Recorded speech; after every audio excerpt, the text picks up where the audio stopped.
Section 10.3, Parametric Equations in Calculus, Part 2. Now that we've learned and kind of explored the idea of finding a derivative parametrically, we can actually use it to do some previous things a little easier. So let's begin by looking at arc length.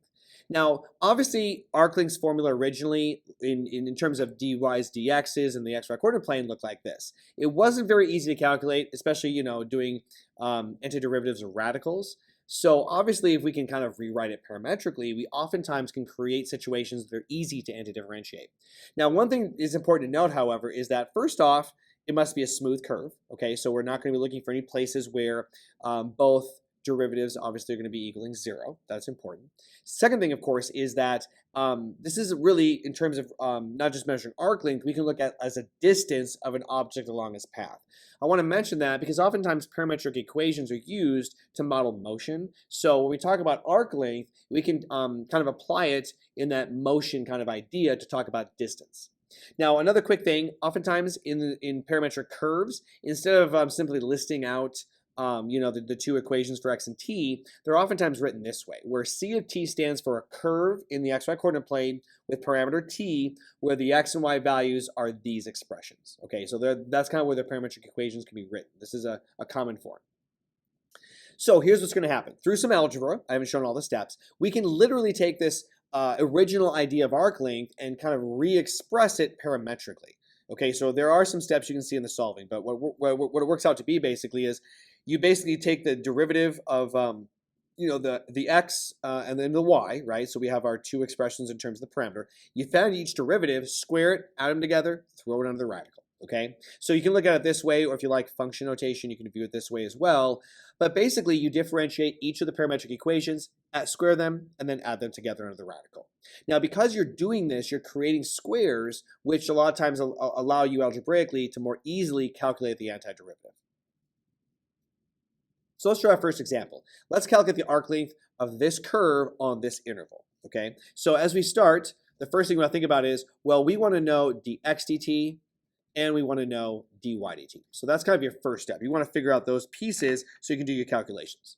So dx dt is going to be the derivative here, right? And that's just going to be 1 times t to the second.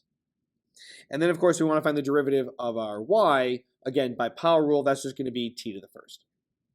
So the next part is to find our arc length, right? We're going to integrate over our interval, in this case from 0 to 1. And then we're going to take the square root of the sum of the squares of those derivatives. So we're going to take our t squared and square it, and add that to our t squared, sorry, I should say t and square it in respect to t.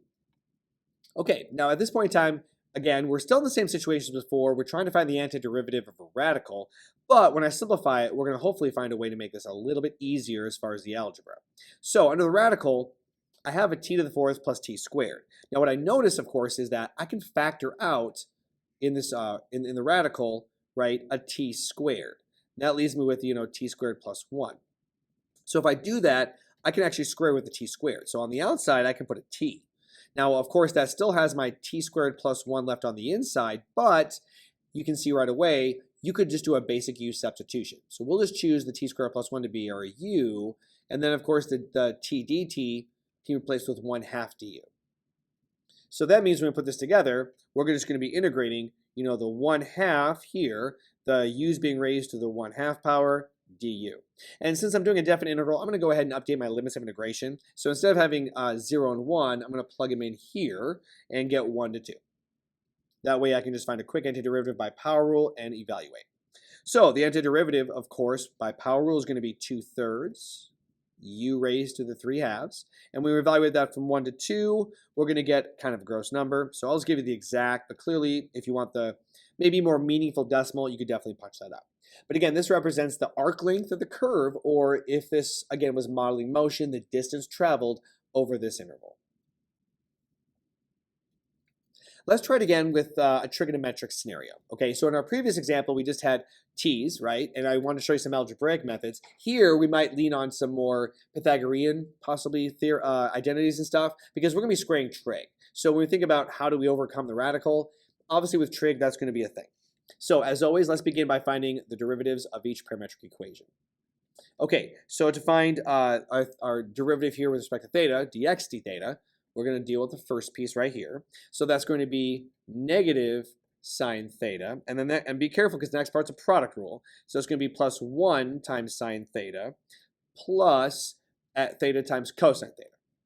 Now, clearly, we want to clean that up. And so if you let the signs kind of cancel each other out, clearly this is just theta cosine theta. Now, looking for the derivative of y with respect to theta, it's kind of the same idea. Now we're over here. So that means we're going to be looking at cosine theta minus the product rule. So again, be careful about this. So it's going to be minus 1 times cosine theta, and then minus negative sine times theta. So again, that makes it a plus. And again, you can see the cosines cancel out. So this again does simplify to be theta sine theta. Now again, because we're going to be squaring these things and putting them under a radical, when we're squaring trig, right, unlike the previous one where we were thinking about factoring and doing algebra, here we're probably going to maybe be using some Pythagorean identities. That will help us simplify things. Okay, so our arc length, again, over the interval from 0 to 2 pi is going to be the square root of the sum of the squares of these derivatives. So we're going to square theta cosine theta and theta sine theta under the radical. Okay, let's think about why this is a good thing, or at least why it's easy to do. If I square this, right, I'm going to get here a theta squared cosine squared and another theta squared sine squared. So if we plan ahead, we can factor out a theta squared, which both these will have, and that will leave you with cosine squared and sine squared, which again is a really obvious Pythagorean identity. So that means the stuff under the radical is simply going to be the square root of theta squared times 1. And clearly, if you take the square root of that, that's just going to be theta. So it's actually a very simple antiderivative. We're literally just going to be antidifferentiating theta from 0 to 2 pi. All right, so the antiderivative is going to be 1/2 theta squared, again, from 0 to 2 pi. So if you plug in 0 and plug in 2 pi, it's going to work out to be 2 pi squared. So obviously, because we've revisited arc length, we can also revisit surface area, okay? And the nice thing about surface area is that it falls right into line with the exact thing we did earlier because, again, it's simply arc length and then just measuring our distance away. So if we're going to do surface area, remember we have 2 pi, we have our arc length, but we also have to measure the radius away from it. And so parametrically, if we're going about the x-axis, if that's our rotation, the y part of the parametric equations will be that up and down distance that will measure the radius. If we're rotating about the y-axis to create that surface, again, we have all the same pieces, but this time we'll use the x portion of it to measure that horizontal.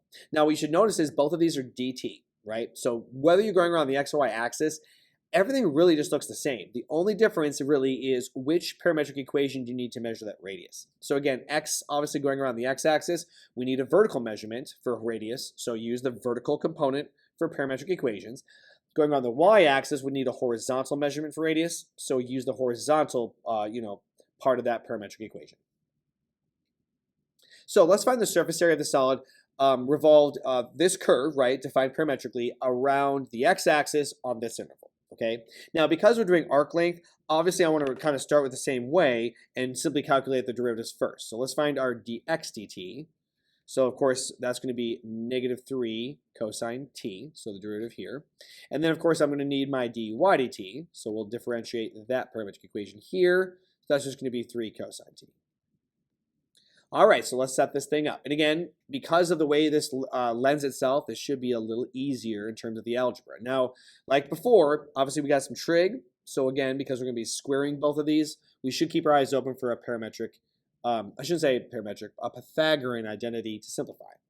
All right, so first off, don't forget your 2 pi. The interval is going to be 0 to pi over 3. Now, because we're going to be rotating about the x-axis, that means I need a vertical measurement, right, to figure out what that radius is going to be. The vertical is going to be the y portion of the parametric equation. So I need to put a 3 sine t here out front. Now, the rest of it's arc length. So, of course, we're going to have these two things squared. So we're going to have our -3 cosine t squared and our +3 cosine t squared. And I just realized this whole time, I don't know if I said it right, but I just wrote down the wrong derivative. Let's fix that. Yikes. This is sine t. I'm going too fast. All right, so anyway, Yeah, the derivative obviously of 3 cosine t is negative 3 sine t. I may have said it right, but I definitely wrote it wrong. So let's get that fixed. There we go. I kind of noticed it because obviously I'm looking for a Pythagorean identity. All right, so let's clean this up. Now, just like our previous example, when we square these, we're going to have 9s, right, and sine squares and cosine squares. So this is going to clean up super nice. All right, so inside of here, inside my radical, right, they're both going to give me 9, so I can factor that out. And again, we're going to get that sine squared and cosine squared. So that means that when I simplify this, it's really just the square root of 9, which again is 3. Okay, so that means when I want to rewrite this, I can just take my 2 pi out front. I can move this 3 out front and the square root of 9 here, that 3 out front as well. So that means I'm going to have a 2 and a 3 and a 3. I'm going to move that all to the outside. So 2 times 3 times 3 is 18. We still have our pi. We're still going from 0 to pi over 3. And when we think about what's left, well, it's just that sine t out front. So this will be an easy antiderivative. So we have 18 pi. Of course, the antiderivative will be negative cosine t from 0 to pi over 3. So that means when we start plugging in our limits of integration, we're going to get a negative 1/2 and a negative 1. So if we simplify it, this works out to be 9 pi. Okay, now let's do another example, but this time one that's revolved around the y-axis. Okay, and this one's not trigonometric. We'll kind of go back to more of a polynomial feel to it. So again, as always, let's find our dx dt. So this is going to be t squared, and our dy dt is going to equal 1. So when we set this up, again, we have our 2 pi. The limits of integration go from 1 to 2. But again, because this one's now going around the y-axis, we need a horizontal measurement of that radius, which means we want the dx dt, or I should say the x portion of the parametric equation, with the 1/3 t cubed, that's going to have to go in front. So we're going to put our 1/3 t cubed, and again, the radicals are arc length, so we'll take our t squared and square that, and our 1 squared, add those all together. Okay, so let's clean this up. I'm going to move my constants to the outside and then clean up the radical and see if I can maybe do a substitution. So if I move things to the outside, obviously I'll have a 2 pi over 3 as far as the constants. And then I do have a t cubed left in here. Under the radical, I'm going to get a t to the 4th plus 1. And it should jump out at you right away, of course. Just like the first time we did this with arc length, we can do a nice u substitution. So clearly I'll choose t to the 4th plus 1. So that means du can replace my t cubed dt with a 1/4 du. Okay, so that means when you update this whole idea, of course, we're going to take a 1/4 and throw it on the outside. And that actually gives me, when you take the 2/3 times all that, pi over 6. Okay, so again, my 1/4 and my 2 pi over 3 here got combined. I'm going to update my limits of integration. So this will be a 2 to a 17. And again, that just means plugging it in here. And because u is the kind of the rest of it, and du took care of the t cubed dt, this will simply, again, be u to the 1/2 du. All right, so we find the antiderivative.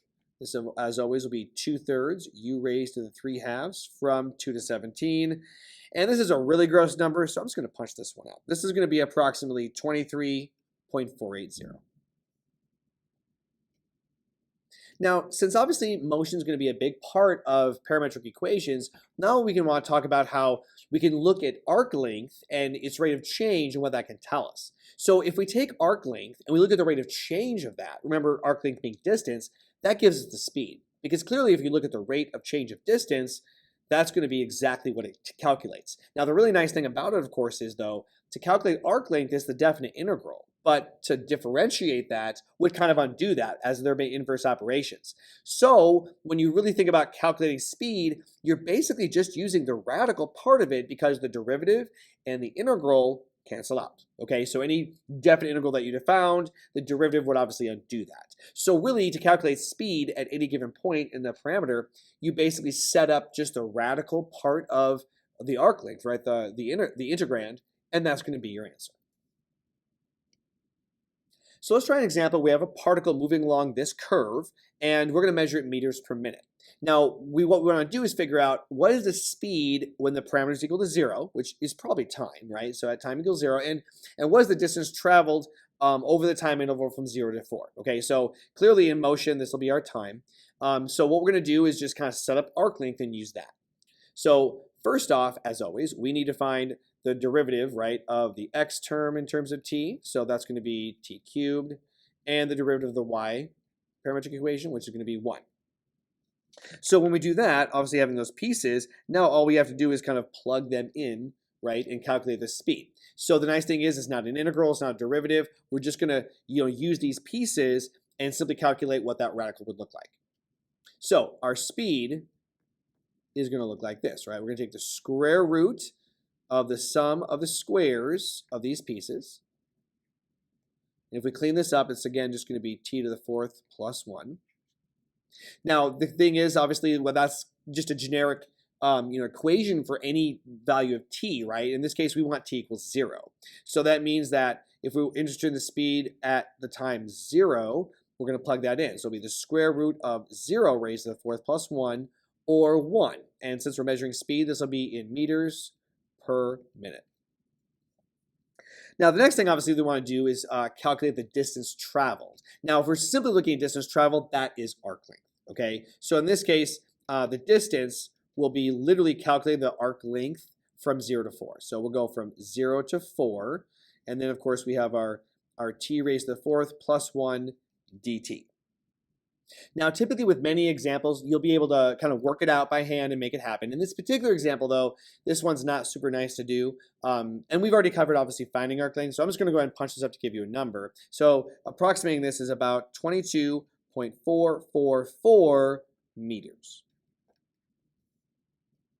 Now, the last question we want to look at is calculating something like minimum speed. Okay, so we're going to go ahead and find, an expression like we did to find the speed at any given time t. But we want to find the minimum of that, okay? So as always, we're going to need the derivatives of each part. So we need dx dt. In this case, that will be 3t squared minus 4. And then, of course, we need dy dt. So that's going to be 2t. So again, speed at any given time t is going to be the square root of the sum of these squares. So we're going to take our 3t squared minus 4 squared plus 2t squared. All right. Now, what we're going to do, though, however, is we want to not just find any speed, we want to find the minimum speed. Now, just like with optimization, if you're minimizing the square root of something, its minimum is going to occur when the radicand, right, the stuff underneath the radical is minimized. So what my goal here is I'm going to find the minimum of the expression 3t squared minus 4 squared plus 2t squared. Okay, so we want to find the minimum. So as always, to minimize this gives us this overall minimum, and to do this, we'll find the derivative, solve for 0, examine a sign chart. So if I go ahead and what I'm going to do is I'm going to call this whatever. We'll call it s, I suppose, for speed, or at least the radicand. We'll call it little s, right? So I'll just call this little s. So little s prime is going to be by chain rule, right? 2 times all this stuff raised to the first times the derivative of the inside plus, and obviously this derivative is just going to be, by chain rule, I guess 2 times all that times 2. But that's just going to simplify to be 8t. Now, I think we should probably clean that up because obviously we're going to be solving for 0. So if we clean that up and do the algebra and factor it, it's actually going to be 4t times 9t squared minus 10. So multiply it out, factor out what you can. So what we discover is that at t equals 0, and if we solve the other one, it's going to be the square root of 10 ninths, so the square root of 10 over 3, are going to be the places where we have minimums or maximums. Now, clearly it doesn't make sense in this case to go below 0 because time can't be negative. So when we make our sign chart, it's really going to look like this. Obviously, we start at 0 and we have 10/3. Now, investigating the signs, right, of s prime, we'll discover that this right here is negative and this is positive. And again, you can plug those in right there to figure out what's going on. And as you do that, you'll discover that because, of course, it goes minus 10 plus, this is where that minimum is going to be. So what we can say is that we have a minimum speed, right, when our time is equal to radical 10 over 3. I don't know if it's minutes, hours, or seconds, but this is going to be that parameter time value for our minimum speed.